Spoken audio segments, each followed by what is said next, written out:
আসসালামু আলাইকুম। আমি বলেছিলাম যে বিডিআর পিলখানার এটা বিষয় নিয়ে আমি লাইভ করব।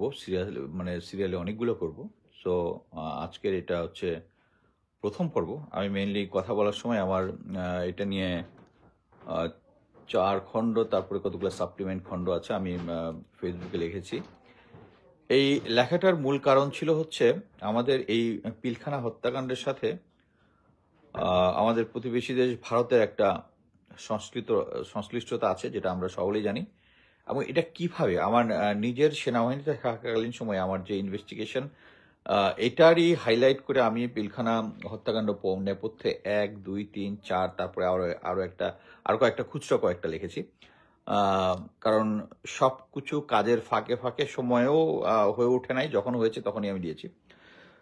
প্রথমে আমি যেটা বলি হচ্ছে আপনাদের সবার মনে আছে ২০০১ সালে প্রথমেই ১৫ এবং ১৬ এপ্রিল সিলেটের পদুয়া সীমান্তে, ১৮ এপ্রিল কুড়িগ্রামের রৌমারী এবং ১৯ এপ্রিল পুনরায় পদুয়া সীমান্তে বিএসএফ এর সাথে বিডিআর এর সংঘর্ষ হয়। এখানে নাম্বার অফ সোলজার, তাদের বিএসএফ এর সোলজার, তারা বাংলাদেশের সীমান্তের ভিতরে ঢুকে পড়ে এবং আমাদের স্থানীয় জনগণ যারা সব সময়ে ভারতের যে সহিংসতা আছে তাদের ঘোর বিরোধী, তারাই আমাদের তৎকালীন বিডিআরকে খবর দেয় এবং বিডিআর সে অনুযায়ী ব্যবস্থা গ্রহণ করে এবং এটা নিয়ে ডিপ্লোম্যাটিক্যালি ভারত তখন কিছুই করতে পারে না, কারণ যতগুলো লাশ ছিল সব বাংলাদেশের সীমান্তের ভিতরে ছিল।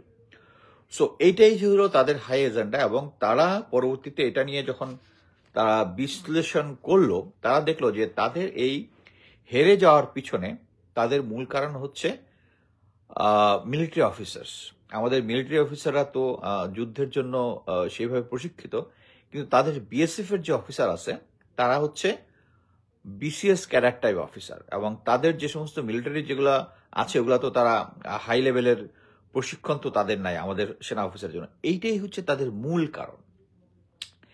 এখন আমি বলি এটা হওয়ার পরে ২০০১ সালে পদুয়া রৌমারীতে বিএসএফ এর যখন এই ঘটনাটা ঘটলো এবং সেনাবাহিনী সরাসরি যুদ্ধে জড়িয়ে গেল এবং যুদ্ধের মধ্যে মর্টার থেকে শুরু করে হেভি মেশিন গান সব ধরনের ভারী অস্ত্র ব্যবহার যখন হয়েছে, তখন সেনাবাহিনী একটা নতুন পদক্ষেপ নিল। আগে যেটা হতো, নর্মালি সেনাবাহিনীর ভিতরে যারা সেনাবাহিনীতে ৪-৫ বছর চাকরি করেছে, করার পরে মানে আমি বলতে চাচ্ছি নতুন মেজর থেকে লেফটেন্যান্ট কর্নেল হয়ে কিছুদিন চাকরি করেছে এবং চাকরি করার পরে তাদেরকে আর্মি কমান্ড শেষ করে তাদেরকে বিজিবিতে কমান্ডে দেওয়া হতো এবং নো ডিনাইং ফ্যাক্ট, এখানে নর্মালি যেটা দেখা হতো যে মেজর র্যাঙ্কে যারা দিত তারা যারা প্রমোশন পায়নি বিভিন্ন কারণে, বাট তাদের মধ্যে এখানে ছিল বিভিন্ন কারণে পায়নি, তাদেরকে দেওয়া হতো। এই ডিসিশনটা ২০০১-এর এই ঘটনার পরে তারা রিভাইভ করে আর্মি সেনা সদর এবং তখন তারা সেনাবাহিনী থেকে যারা নতুন লেফটেন্যান্ট কর্নেল হয়েছে বা মেজর অবস্থায় নতুন তারা নেক্সট র্যাঙ্কের জন্য যারা যোগ্য তাদেরকে ওখানে পাঠিয়েছে। তো যেটা হয় মানে একজন সুপারসিডেড অফিসারকে বিজিবিতে বিডিআর এ পাঠালে যেটা হবে সে একটু রিল্যাক্স থাকবে। বাট আমি এমন অনেক অফিসারকে জানি সুপারসিডেড অফিসার, কিন্তু তারা ওখানে বিজিবিতে গিয়ে তারা বিডিআর এ গিয়ে তারা একদম আগুন লাগিয়ে দিয়েছে বর্ডারে, একদম এত স্ট্রিক্ট তারা হয়েছে। সো এখন যেটা হয়েছে, কারণ আমি নিজেও যখন বিজিবিতে ছিলাম আমি সুপারসিডেড লেফটেন্যান্ট কর্নেলে ছিলাম, but I did good there. Anyway, আরেকটা জিনিস আসছি, সেটা হচ্ছে এটার পরে যখন এই অফিসারদেরকে পোস্টিং দেওয়া হলো ওখানে, তখন এটা তখন দেখা গেল যে এন্টি স্মাগলিং অপারেশন অনেক গুণে বৃদ্ধি পেল। ইটস নো ডিনাইং ফ্যাক্ট যে কিছু কিছু ক্ষেত্রে আমাদের দুর্নীতি তো সব জায়গায় আছে এবং আমাদের সৈনিকরা বিভিন্ন সময় এই দুর্নীতির সাথে জড়িত হয়েছে। যখন তারা জড়িত হয়েছে তখন তাদেরকে এই যারা সদ্য প্রমোশন প্রাপ্ত অফিসার বা উড বি লেফটেন্যান্ট কর্নেল অফিসাররা তখন গিয়েছে, এদেরকে ধরেছে এবং ধরে এদেরকে পানিশমেন্ট দিয়েছে। এবং এই টাইম স্প্যানে এটা একটা ডাটা দেখে আমি বলছি যে যখন নতুন অফিসার ইয়াং অফিসারদেরকে ওখানে পোস্টিং দেওয়া হলো, নতুন লেফটেন্যান্ট কর্নেল বা উড বি লেফটেন্যান্ট কর্নেল, তখন তারা ওখানে গিয়ে মোটামুটি এই সময়টার মধ্যে বিডিআর এর অনেক সৈনিক অ্যাকচুয়ালি পানিশমেন্ট খেয়েছে, অনেকে চাকরি হারিয়েছে এবং আমার অ্যাসেসমেন্টে যখন 2004-05 আমি এটা আমার লেখার মধ্যে আপনি পাবেন, সম্ভবত 2005-06 মাঝামাঝি সময় ভারতের গোয়েন্দা সংস্থা রিসার্চ অ্যান্ড অ্যানালাইসিস উইং বিভিন্ন সময় বিডিআর এর দুর্নীতির দায়ে চাকরিচ্যুত বিডিআর সদস্যদের অর্গানাইজ ভাবে রিক্রুট করে এবং তাদের মাধ্যমে চাকরিরত বিডিআর সেনা সদস্যদের মধ্যে সেনা অফিসার বিরুদ্ধে প্রোপাগান্ডা ক্যাম্পেইন শুরু করে। সেই নৈতিকতাবিহীন চাকরিচ্যুত বিডিআর সদস্যরা, আপনারা যখন বিডিআর এর এই ঘটনাগুলো শুনেছেন, পরবর্তী শুনেছেন, এর মধ্যে অনেক বিডিআর চাকরিচ্যুত বিডিআর সদস্যরা জড়িত ছিল এবং এরা হচ্ছে রেজ দ্য লিঙ্কেজ। চাকরিচ্যুত বিডিআর সদস্যদের সেনা অফিসারদের স্থলে সেই নৈতিকতাবিহীন চাকরিচ্যুত বিডিআর সদস্যরা চাকরিরত বিডিআর সদস্যদের মধ্যে সেনা অফিসারদের স্থলে বিশেষ ক্যাডার বা ডিপার্টমেন্টাল অফিসার আসলে কি কি সুবিধা হবে তা বুঝিয়ে এই বিষয়ে মতামত বা আন্দোলন করার কাজ শুরু করেন, মানে ওয়েল অর্গানাইজ ভাবে। এখন কিন্তু আপনারা ওই সমস্যাগুলো দেখেন না, বাট তখন কিন্তু অর্গানাইজ ভাবে ওদের ভিতরে পুশিং করা হয়। আচ্ছা, আমাদের একাধারে দুর্ভাগ্য, বোকামি এবং দেশি বিদেশি ষড়যন্ত্রের কারণে এই দুর্নীতির দায়ে চাকরিচ্যুত বিডিআর সদস্যরাই চাকরিরত বিডিআর সদস্যদের মাধ্যমে এবং পরবর্তীতে আওয়ামী লীগ ও ভারত নিয়ন্ত্রিত মিডিয়ার মুন্নি সাহার মতো কথিত সাংবাদিকরা সেনা অফিসারদের দুর্নীতিগ্রস্ত বলার সাহস পায় এবং শেষ পর্যন্ত পিলখানা হত্যাকাণ্ডের রূপ নেয়। আমি এই যেগুলো যে পড়ে শোনাচ্ছি এগুলো হচ্ছে আমার ফেসবুকে আছে, আমি এটার লিঙ্কে দিয়ে দিব, যেটা নিয়ে আমার লেখা আছে। আচ্ছা,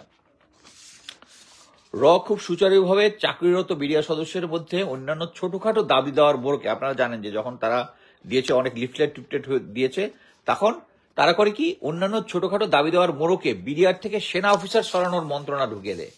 এ পর্যন্ত ছিল ভারতের পিলখানা ষড়যন্ত্রের প্রথম অংশ। তাদের ভিতর ঢুকিয়ে দিয়েছে সৈনিকদের মধ্যে, আস্তে আস্তে দিয়েছে যে এই অফিসাররা চলে গেলে তারা ভালো থাকবে। এখানে আমি আমার নিজের কিছু এক্সপিরিয়েন্স বলি।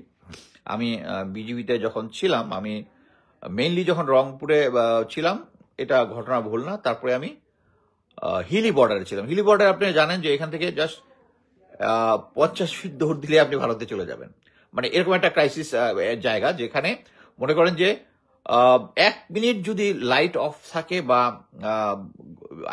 থাকে বা সৈনিকরা যদি একটু অন্যদিকে তাকায় থাকে, এর মধ্যেই জাস্ট কোটিখানেক টাকার মাল অন্যদিকে চলে যেতে পারে। আমি নিজে এক্সপিরিয়েন্স করেছি। সো আমার ভিতরে তখন একটা ইয়া ছিল যে এই জিনিসটাকে যে কোনো ভাবেই থামাইতে হবে। হ্যাঁ, মানে আমরা স্ট্রেটলি বলবো, মিলিটারি অফিসার আমরা অ্যাকচুয়ালি ইম্প্রোভাইজিং, মানে সিচুয়েশন অনুযায়ী কি ডিফেন্সিভ ব্যবস্থায়, মানে শত্রুর এই আছে, অতএব ডিফেন্সে কি করতে হবে। সো আমি ওখানে কি করেছিলাম, সময় নিয়ে ওখানে 18টা সিসি ক্যামেরা, যেগুলো চায়না থেকে একদম আমদানি করে নিয়ে আসছিলাম, এবং 10টা ফ্লাড লাইট, যেটার মধ্যে ব্যাকআপ জেনারেটর ছিল, মানে ওখানের মধ্যে কখনো লাইটও অফ হবে না আর ক্যামেরা অফ হবে না। সো এটাতে যেটা হলো, আমাদের মানে যদি আমি নাও দেখি, এটা রেকর্ডেড হয়ে থাকে কখন কোন পোস্ট দিয়া এই মানে 1 কিলোমিটার, অ্যাপ্রক্সিমেটলি 800 থেকে 1 কিলোমিটার জায়গাকে আমি ইয়া করে রেখেছিলাম। একদম ওই সময় জাস্ট চোরাচালান শূন্যের কোঠায় গিয়েছিল। এর আগে আমি এইটা দেওয়ার আগে আমি যেটা ব্যবস্থা করেছিলাম, তখন আমি গ্রাউন্ডে যেতাম, গ্রাউন্ডে যেয়ে বলতাম যে আচ্ছা, আপনারা যে ইধার কামাদ উধার নেন, কত ইনকাম করেন? বললো স্যার 2000, 3000, বেশি হলে 5000। আমি বললাম ঠিক আছে, আপনি আমার সৈনিক এরকম পার করে দিচ্ছে, এরকম ভিডিও করে আমাকে দিবেন, আপনি 10,000 টাকা পাবেন। And that was work amazing. আমি মানে আমার ওখানে কিন্তু সময় ছিল মাত্র 4.5 মাস আমি ছিলাম ইয়াতে। এর মধ্যে আমি 3টা কেস পেয়েছিলাম যে এরকম ভিডিও করে আমাকে দিয়েছে এবং তাদের বিরুদ্ধে আমি ব্যবস্থা গ্রহণ করেছি। বাট তখন যেটা হয়, পানিশমেন্টের পরিমাণ খুব কমিয়ে দিয়েছিল। আচ্ছা, এইটা আমি বলতে চাচ্ছি, এই যে এখন যারা চাকরিচ্যুত হয়েছে তাদের তো আমার প্রতি গ্রাস থাকতে পারে, আমার সম্বন্ধে নেগেটিভ বলতেই পারে। সো এই পার্টিকে তারা রিক্রুট করেছিল ওই সময়, যে বিডিআর কারণের জন্য। এবার আসি নেক্সট। আচ্ছা, খুব সুচারুভাবে চাকরিরত বিডিআর সদস্যের মধ্যে অন্যান্য ছোটখাটো দাবি দেওয়ার মোড়কে সেনা অফিসারদের সরানোর মন্ত্রণা ঢুকাই দেয়। এই পর্যন্ত ভারতের পিলখানার প্রথম অংশ। সেকেন্ড অংশ শুরু হচ্ছে ঢাকায় তারা দেশব্যাপী এবং বিডিআর সদস্যদের মধ্যে সেনা অফিসারদের বিডিআর থেকে হটানোর দাবির পক্ষে জনমত তৈরি হওয়া শুরু করে এবং 2008 সালে আওয়ামী লীগ ক্ষমতায় আসার পর এই ক্রীড়ানকরা ঢাকায় পিলখানায় বিডিআর সদস্যদের মাধ্যমে রাজনৈতিক নেতাদের সাথে যোগাযোগ করে। এটা আপনারা বিভিন্ন মেইন স্ট্রিম মিডিয়াতে দেখেছেন। আমরা সবাই বিডিআর হত্যাকাণ্ডর পর মেইন স্ট্রিম মিডিয়াতে কথিত বিডিআর বিদ্রোহের সাথে আওয়ামী লীগের নেতাদের বৈঠকের বিষয়ে জেনেছি। দেখা যাক ঘটনা পরবর্তী বিডিআর জিজ্ঞাসাবাদে কি কি তথ্য পাওয়া যায়। আমি কিন্তু এই জিনিসগুলা যখন ইনভেস্টিগেশন হয় ওই ইনভেস্টিগেশন আটাকে বলতেছি। বিডিআর এর রেকর্ডিং এর হাবিলদার মুনির সে স্বীকার করে যে তিনি সৈনিক তারেক আইয়ুব সহ 25 থেকে 26 জন, সুবেদার কাঞ্চনের ছেলে জাকির যে হচ্ছে প্রিম কোচিং এর মালিক, ব্যারিস্টার ফজল তাপসের বাসায় গিয়ে তার সাথে দেখা করে। তার এজেন্ডা ছিল তাপসকে আগামী নির্বাচনে পিলখানার 5,000 ভোটের নিশ্চয়তা দেওয়া এবং সে নির্বাচিত হলে তাদের কথিত দাবি দেওয়া পূর্ণ করা, যাতে তাপস সম্মত হয়।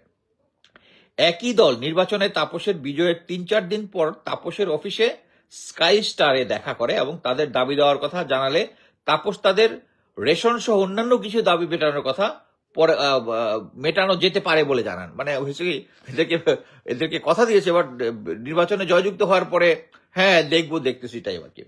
অপরদিকে সৈনিক আলমগীর শেখ চট্টগ্রামে গ্রেপ্তার হওয়ার পর জিজ্ঞাসাবাদে জানায় যে তারা স্থানীয় আওয়ামী লীগের নেতা সুবেদার তোরাব আলী অবসরপ্রাপ্তর বাসায় এমপি ফজলে নূর তাপস সহ আরো একজন এমপির ফর্সা কোকড়া চুল এবং চশমা পরিহিত সাথে তাদের একটা মিটিং হয়। সেই মিটিংয়ে এমপি দ্বয় বিডিআর সৈনিকদের দরবার হলে অফিসারদের জিম্মি করে এবং 1-2 জনকে অফিসার হত্যা করার অনুমোদন দেন। ঠিক আছে, কে কে ছিল ওখানে? ফজলে নূর তাপস সহ একজন এমপি, এটার নামটা ওখানে বলে না মিটিংয়ে। আমরা সবাই অনুমান করি এটা সেলিম হতে পারে, শেখ সেলিম। মধ্য ফেব্রুয়ারিতে জাকিরের সমন্বয়ে ডিএডি তৌহিদ, ডিএডি হাবিবের সাথে 20-25 জন বিডিআর সৈনিক শেখ সেলিমের বাসায় যায় এবং তাদের দাবি দেওয়া নিয়ে বিস্তারিত আলোচনা করে। শেখ সেলিম তাদের বিস্তারিত দাবি দেওয়া শুনে যেহেতু এটি শেষ পর্যন্ত স্বরাষ্ট্র মন্ত্রণালয়ের অনুমোদনের প্রয়োজন হবে, তাই তিনি তার স্বরাষ্ট্রমন্ত্রী সাহারা খাতুনের সাথে দেখা করার তাদের দাবি দেওয়া জানাতে বলেন। বলছে ঠিক আছে, উনি স্বরাষ্ট্রমন্ত্রী উনার কাছে যান। তিনি আরো বলেন এ বিষয়ে সাহারা খাতুনের কাছে লিখিত আবেদন করে তার একটি কপি তাকে দিতে বলেন। পরবর্তীতে সৈনিক সেলিম রেজা, বিখ্যাত সেলিম রেজা, 3-4 জন সৈনিক সহ ফার্মগেটে সাহারা খাতুনের রাজনৈতিক অফিসে একবার এবং তার বাসায় 2 বার তাদের দাবি দেওয়া নিয়ে দেখা করতে যায়। তাদের তৃতীয় চেষ্টায় তারা সাহারা খাতুনের সাথে দেখা করতে পারে। সাহারা খাতুন তাদের বক্তব্য শুনে তাদের লিখিত আবেদনটি তার পাশে দাঁড়িয়ে থাকা তার প্রিয়কে হস্তান্তর করতে বলেন। আচ্ছা, তারপর 18 ফেব্রুয়ারি 9 তারিখ সন্ধ্যা 18 ফেব্রুয়ারি 7:30 হাবিলদার মুনির রেকর্ড উইং প্রিম কোচিং সেন্টারে বিদ্রোহীদের একটি মিটিং ডাকে এবং কোচিং সেন্টারে কম্পিউটারে লিফলেট ড্রাফট টাইপ করে তদন্তের সময় কম্পিউটার র্যাব জব্দ করে। তখন র্যাব আগে জব্দ করে নিয়ে যায়। 24 ফেব্রুয়ারি রাতে 20-25 জন, মানে এই ঘটনার আগের দিন, আচ্ছা 24 ফেব্রুয়ারি রাতে 20-25 জন বিদ্রোহীদের প্রথম মিটিং হয় 44 রাইফেল ব্যাটালিয়নের মাঠে। পরবর্তীতে এই মিটিং এর দ্বিতীয় পর্ব হয় সৈনিক জাকারিয়া সিগন্যাল বিডিআর এর 5 নম্বর গেটের বাসার বাইরের বাসায়। সেখানে তারা তাদের পরিকল্পনার বিস্তারিত সমন্বয় করে শপথ গ্রহণ করে 9:30 ঘটিকায় বেরিয়ে যায়। স্যার এই একটা প্রশ্ন দেখতেছি, রুহুল আমিন স্যার, এই গোপন তথ্য জনগণের জানার অধিকার আছে, তারাই এটা আপনার সাথে বড়, আর এটাই আপনার বড় অপরাধ। এই জন্য সেনাবাহিনীর আপনার এবং নার্সিস স্যারের বিরুদ্ধে কোনো সমস্যা নাই। আর এগুলো কোনো গোপন তথ্য না, এগুলো আমার ফেসবুকে গত 3-4 বছর ধরে আছে আমার ফেসবুকে। মেইন কথা হচ্ছে আপনি ইনফরমেশন গুলো দেখার পর এগুলো ইনভেস্টিগেশন করবেন কিনা। আমি আশা করি যে এখন কমিশন হয়েছে তারা এগুলো ইয়াতে নেবেন। 24 ফেব্রুয়ারি রাতে 20-25 জনের বিদ্রোহী দলের প্রথম মিটিং হয় 24 ফেব্রুয়ারি। আচ্ছা, এটা তো বলেছি। এ পর্যায়ে উপরের তথ্যগুলো একটু বিশ্লেষণ করা যায়। ভারত এই বিষয়ে একটি দীর্ঘমেয়াদী পরিকল্পনার কাজ করেছিল, কিন্তু 2008 সালে আওয়ামী লীগ ক্ষমতায় আসলে তারা মূল পরিকল্পনা এগোনোর সিদ্ধান্ত নেয়। এটা আমার অ্যাসেসমেন্ট। ফজলে নূর তাপস একজন টিপিক্যাল রাজনৈতিক নেতা হিসেবে তার কাছে বিডিআর সদস্যরা এসে পিলখানায় বিডিআর সদস্য ও তার পরিবারের ঢাকা 12 কনস্টিটিউয়েন্সি থেকে রেজিস্টার্ড 5,000+ ভোটের নিশ্চয়তা দিলে তারা যে কোনো শর্ত মেনে নিয়ে অনৈতিক হলেও বাংলাদেশের রাজনৈতিক প্রেক্ষাপটের সবচেয়ে প্রেডিক্টেবল বুক, তাই ভারতের গোয়েন্দা সংস্থা জানতো এ ফাঁদে তাপস পা দিবে। মানে তাকে যখন নিশ্চয়তা দিবে অতএব তখন সে রাজি হবে। সো এটা ভারত করিয়েছে, হয়তোবা তাপস জানেও না। পরবর্তীতে এটার মধ্যে এঙ্গেজ হয়েছে শেখ হাসিনার মাধ্যমে। নির্বাচনের পর শেখ সেলিমের দৃশ্যপটে আবির্ভাব ঘটে। ফুটনোট পড়ুন, ফুটনোটটা এটা কোথায় আছে আমি পরে দেখে নিব।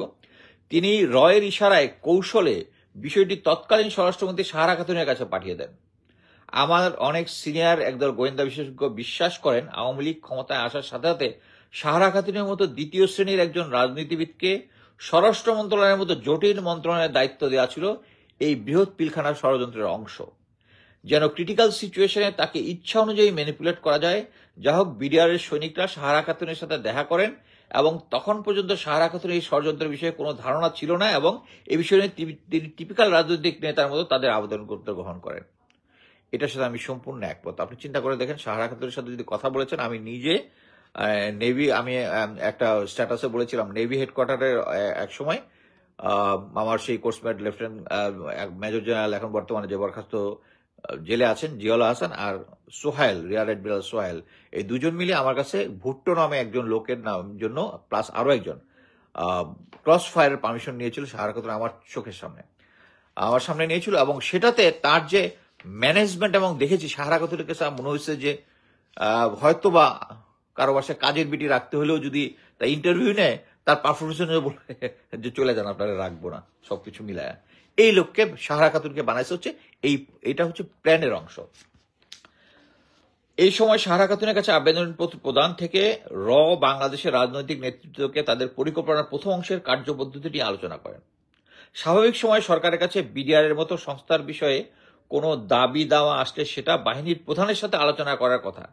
প্রয়োজনে এই বিষয়ে তদন্ত কমিটি গঠন করার, সত্য উদ্ঘাটন এবং কমিটির সুপারিশ অনুযায়ী ব্যবস্থা গ্রহণ করা। কিন্তু তা কি করা হয়েছিল? মনে রাখবেন, বাংলাদেশের এই পর্যায়ে ধরে নিতে হবে বিডিআর সদস্যদের দাবি এবং দাওয়া এবং হতাশা এমন পর্যায়ে ছিল যে এই সমস্যা সরকারের সমাধান না করলে তারা 57 জন অফিসার হত্যা করতেও পিছপা হবে না। এখন একটা জিনিস বুঝেন, এরকম একটা সিচুয়েশন কি ছিল, যদি তারা অ্যাসেস করতে পারতো যে এই দাবি দেওয়ার পরিমাণটা এতই যে এটা না হলে তারা 57 জন অফিসারকে মেরে ফেলবে, এরকম পর্যায়ে একটা জিনিস যে কেউ আমরা অ্যাসেসমেন্ট করতে পারি। তারা কি করতে পারে নাই? কারণ তারা জানতোই না যে শেষ পর্যন্ত কি হবে। এর কারণ কি? কেন সাহারা খাতুন কোনো ব্যবস্থা গ্রহণ করেন নাই?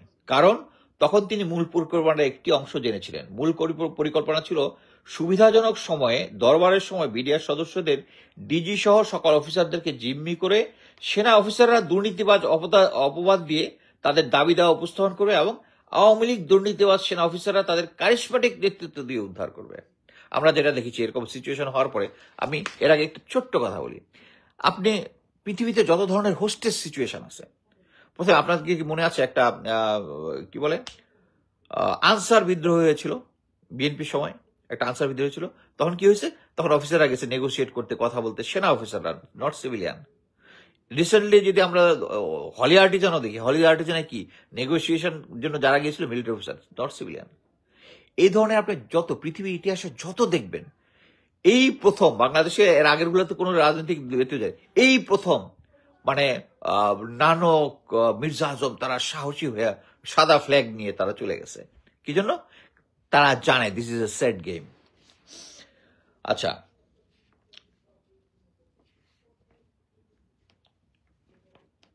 কেন সাহারা খাতুন কোনো ব্যবস্থা করেন নাই? কারণ তিনি মূল পরিকল্পনার একটি অংশ জেনেছিলেন। মূল পরিকল্পনা ছিল সুবিধাজনক সময়ে দরবারের সময় বিডিআর সদস্য ডিজি সহ অফিসারদের জিম্মি করে সেনা অফিসারদের দুর্নীতিবাজ অপবাদ দিয়ে তাদের দাবি দেওয়া এবং যেটা বললাম আর কি দুর্নীতিগ্রস্ত প্রমাণ করে, কিন্তু আসলে তারা নিজেরাই দুর্নীতিগ্রস্ত এবং তাদের রক্ষা করে রাজনীতিবিদরাই দেশের প্রকৃত হিরো। তাদের এইটাই ছিল যে তারা বিভিন্ন জিম্মি করার পরে বলবে যে তারা হচ্ছে দুর্নীতিবাজ, ডাল ভাত আর ডাল চাল কি তারা প্রজেক্ট চালাইতো, এটাতে দুর্নীতি করতেছে, এবং রাজনীতিবিদরা হচ্ছে রিয়েল প্যাট্রিয়টিক, তারা গিয়া সাহসের সাথে সাদা ফ্ল্যাগ নিয়ে গিয়ে তাদেরকে উদ্ধার করবে এবং সেনাবাহিনীকে দুর্নীতিগ্রস্ত প্রমাণ করে। এতে আওয়ামী লীগেরও এজেন্ডা পূরণ হবে, ভারতের এজেন্ডা পূরণ হবে, বাংলাদেশের আর্মির মোরাল নষ্ট করে দিবে তারা। তাদের এই পরিকল্পনা প্রায় নিখুঁত ছিল যদি না আওয়ামী লীগের প্রিয় বন্ধু ভারত নৈতিকতা বিবর্চিত গোয়েন্দা সংস্থার মাঝে 15 জন কিলার ঢুকিয়ে সেই গল্পের টুইস্ট আনতেন। আমাদের একটা সিনিয়র মিলিটারি অ্যানালিস্ট তারা বিশ্বাস করেন পুরোটাই শেখ হাসিনা জানতো। আমার অ্যাসেসমেন্ট ছিল 15 জন কিলার ঢুকায় এটা ভারত শেষ পর্যন্ত টুইস্ট করছে। বাট বর্তমানে শেখ হাসিনার যে আমরা পাস হিস্ট্রি দেখেছি, এই পুরোটাই শেখ হাসিনার প্ল্যানিং এর অংশ বলে আমি মনে করি। আমার যে লেখা আছে যে এটা শেখ হাসিনা জানতো না, আমি এখানে উইথড্র করলাম। আচ্ছা, পিলখানা হত্যাকাণ্ড এবং আওয়ামী লীগের যৌথ প্রজেক্ট হলেও 25 ফেব্রুয়ারি সকাল 10টার পর ভারতীয় গোয়েন্দা সংস্থা এর সম্পূর্ণ নিয়ন্ত্রণ নিয়ে নেয়। 15 জন কিলার পাঠিয়ে দরবার হলে সকল অফিসারদেরকে হত্যা করা ছিল এর পরিকল্পনা। সম্ভবত শেখ হাসিনা অন্ধকারে রেখে এই পরিকল্পনা করা হয়। এটা আমি এখন উইথড্র করতেছি। শেখ হাসিনা পুরোটাই জানতো, এটা আমার বিশ্লেষণ। তবে আমার চেয়েও বিষয়ে অভিজ্ঞ সেনা অফিসার বাহিনীর সিনিয়র অফিসারগণ বিশ্বাস করেন এই পরিকল্পনার দ্বিতীয় অংশ শেখ হাসিনা এবং তার পুত্র Joy, general Moeen Ahmed, lieutenant general Mollah Fazle Akbar, general Monir NSI, Nanak, Sheikh Selim, Mirza Azam, Mokha Alamgir, Taposh, Sohel Taj সহ আরো কিছু সিনিয়র আওয়ামী লীগ নেতারা বিস্তারিত জানতেন। আচ্ছা, সিনিয়র অফিসারদের প্রধান যুক্তি ছিল এটা যদি পূর্ববর্গিত না হতো তবে ঘটনার পরপরই সুপরিকল্পিতভাবে কিভাবে 15 জন কিলার গ্রুপকে পিলখানা থেকে বের করে এয়ারপোর্টে পৌঁছে দেয়। এ বিষয়ে বিস্তারিত পরবর্তী পর্বে থাকবে। তাৎক্ষণিক পরিকল্পনাতে রেড ক্রিসেন্টের এগুলা আনরেজিস্টার্ড অ্যাম্বুলেন্স, এর জন্য যে সমস্ত বিশ্বস্ত ড্রাইভার জোগাড় করা সম্ভব নয়। এই পরিকল্পনা এতই নিখুঁত ছিল যে পরবর্তীতে সেই অ্যাম্বুলেন্সে কার আদেশে সেখানে গিয়েছিল, কয়জন আহত বিডিআর সদস্যকে তারা পরিবহন করেছে, কোথায় তাদের নামিয়ে দেওয়া হয়েছে এবং এই বিষয়ে কোনো হদিস জাতীয় পর্যায়ে অনুষ্ঠিত কোনো তদন্ত কমিটি বের করতে পারেনি। যেন সেদিন কোনো ঘটনাই ঘটেনি। এটা ছিল শেখ হাসিনা সহ তার সকল দোষরদের সম্মতিতে হত্যাকাণ্ড চালানো হয়েছে বলে তারা মনে করেন। সো আমি আজকের ইয়াটাতে আমার লেখার অংশটা আমি এখানেই শেষ করছি। আপনি যে জিনিসটা দেখেন যে ওই দিন যারা সাহারা খাতুন যখন গেল, যাওয়ার পরে যাদেরকে বের করে নিয়ে আসলো, অ্যাম্বুলেন্সগুলো গেল, অ্যাম্বুলেন্সগুলোর মধ্যে কোনো রেজিস্টার নাম প্লেট ছিল না। সো আমি শুনেছি যে এইগুলো ছিল হচ্ছে রেড ক্রস বা রেড ক্রিসেন্টের। সো এতগুলা অ্যাম্বুলেন্স গিয়েছিল, কয়টা গিয়েছিল, কয়টা ড্রাইভার কি ছিল, বলেছিল যে আহত বিডিআর সদস্যদেরকে নিয়ে যাচ্ছে। কারা সে আহত সদস্য কোথায় নিয়ে গেছে, এই কোন ইনফরমেশন কারো কাছে নাই। মানে শেখ হাসিনার আমলে যে ইনভেস্টিগেশন। তো আমি মনে করি যে বর্তমানে যে ফজলুর রহমান স্যারের নেতৃত্বে যেটা চলতেছে সেটা এই লুপ হোলস গুলো বের করে নিয়ে আসবে। আমি এটা জানি যে এখনকার সবচেয়ে বড় চ্যালেঞ্জ হচ্ছে এবং যারা সবচেয়ে ভয় পেয়েছে, এবং ইভেন জেনারেল ওয়াকার নিজে এটার সাথে জড়িত ছিল। জেনারেল হাকিম যখন ধানমন্ডি মাঠে ছিল তখন উনি নিজেই উনি প্রথম তার ইউনিট নিয়ে ওখানে গিয়েছিল 10টার ভিতরে, এবং উনিই প্রথম বলেছে যে আপা না করেছে, এবং এই জিনিসগুলো যাতে ইয়াতে না আসে এই জন্যই উনি 100% অসহযোগিতা করতেছিল। সো আমি আশা করব যে আমি যে তথ্যগুলো দিয়েছি অবশ্যই এই জিনিসগুলা ফেসবুকে আছে। আমি অনেক আগে থেকে এই জিনিসগুলো লিখেছি এবং আমার মনে হয় তাদের কাছে যথেষ্ট এগুলোর ব্যাকআপ রেফারেন্স আছে, এবং আমি মনে করি সেনাবাহিনীর প্রচুর অফিসার আছে যারা ইনভেস্টিগেশনের সময় তারা জানে যে এই তথ্যগুলো পরবর্তীতে আমরা জানি যে জেনারেল জাহাঙ্গীর বর্তমানে যে স্বরাষ্ট্র উপদেষ্টা এবং এখন যে সম্ভবত রেড ক্রসেরই তো প্রধান হয়েছেন যিনি মেজর জেনারেল রফিক, তারা ছিলেন এই ইনভেস্টিগেশনের সাথে এবং এখান থেকে বেরিয়ে গিয়েছিলেন বা আউট করে দেওয়া হয়েছিল ব্রিগেডিয়ার জেনারেল হাসান নাসির স্যারকে। উনি সবকিছু জানেন এবং আমি মনে করি যে এখন এই কমিশন গঠনের পরে জেনারেল আলম ফজলুর রহমান স্যার যে সমস্ত কথা বলেছেন সেই জিনিসগুলোর মধ্যে আমার কাছে একটা অনিশ্চয়তার টোন পেয়েছি।